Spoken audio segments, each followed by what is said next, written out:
ভালোই হয়েছে, তোমার লোকে আর কথা হয় না। কথা হইলে মায়া বাড়ত, প্রতিদিন নিয়ম কইরা রাত জেগা থাকন লাগতো। হুদাই তোমার লোকে বকবক করতে মন চাইতো। সারাদিনের আজেরা প্যাসেল গুলা তোমারে কইতে না পারলে অস্থির অস্থির লাগতো, ঘুমাইতে পারতাম না। তোমারও মাঝে মাঝে বিরক্ত লাগতো, শুধু আমারে কইতে পারতা না।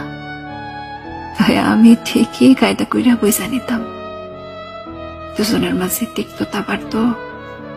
তুমি আমার থাকলেও তোমার মনটা অন্য কোথাও কইরা থাকতো। চট কইরা আমাদের মাঝে দূরত্ব বাড়ত। অভিনয় করতে করতে তুমিও তো হাঁপাই উঠতা, খারাপ লাগতো, তবু নিজেরে বুঝাইতে পারতা না। তার চেয়ে ভালোই হয়েছে, তোমার লোকে আর কথা হয়